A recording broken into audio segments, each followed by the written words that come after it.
Bonjour à tous les amis, c'est Mac Momo. Donc voilà, je vais vous faire un petit tuto pour vous montrer comment je mélange ma peinture. Donc là, il faut savoir que vous avez la possibilité de le mélanger en magasin, faire directement la teinte en magasin, mais bien entendu, c'est un peu plus cher. Enfin, ça prend voire 40% plus cher. Là, vous avez la possibilité de le faire pour environ un colorant à 3 euros. Très honnêtement, ça vaut le coup quand vous faites des teintes plutôt claires, pastel.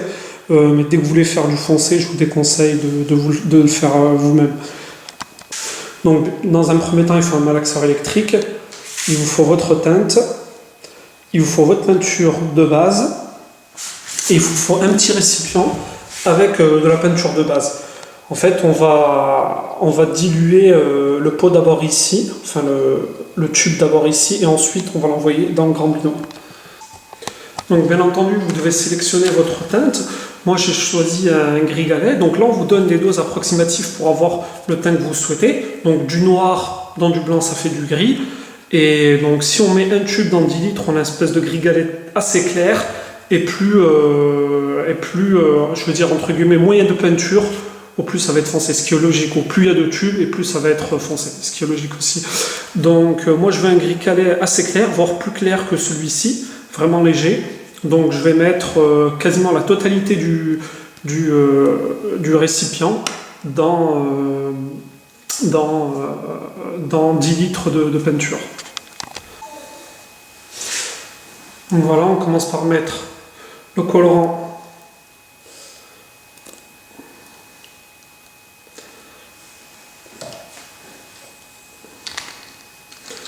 pour le pré-mélanger. Donc ensuite on a la possibilité de rajouter un petit peu d'eau pour faciliter le mélange. C'est pas obligatoire mais vous pouvez le faire. Et une fois que vous avez ça, vous mélangez déjà, vous pré-mélangez à la main. Bien entendu, sur ce système il y a une contrainte, c'est de dire qu'il faut absolument calculer la peinture qu'il vous faut, voire en excédent, parce que vous n'aurez pas la possibilité de refaire exactement la même teinte.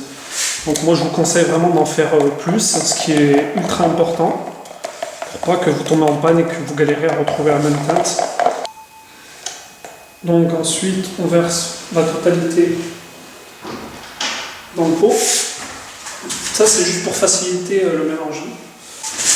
Donc là je vous conseille de mettre un petit peu d'eau, vraiment un petit peu, histoire de racler ce qui reste, pour pas trop perdre de la teinte. C'est pour ça que je vous disais, il est difficile de revoir la même teinte exacte. Donc voilà, là je mets la totalité de la teinte.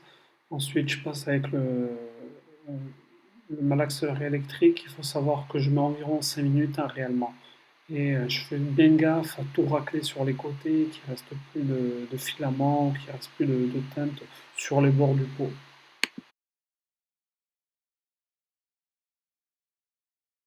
Fini de mélanger. Franchement, il faut une bonne dizaine de minutes pour vraiment bien mélanger tranquillement. N'hésitez pas à gratter sur les côtés avec un pinceau, parce que vous retrouvez du colorant concentré sur les côtés. Enfin, un peu plus concentré, et ça peut faire des taches dans vos peintures. Donc n'hésitez pas à bien gratter sur les côtés, histoire d'avoir un mélange très homogène et le plus parfait possible. Regardez, ça c'est l'ancien, enfin le blanc, la base, et juste à côté le gris.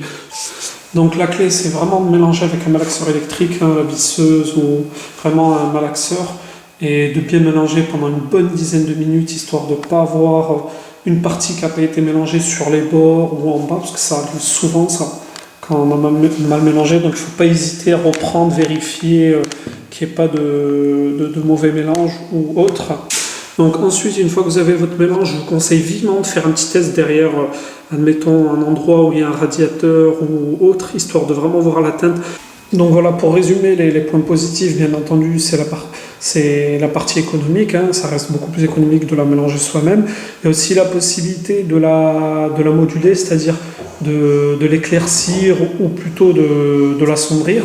Il y a aussi un élément important que je trouve qui est très économique, c'est que par exemple moi, le plafond, je voulais le faire en blanc.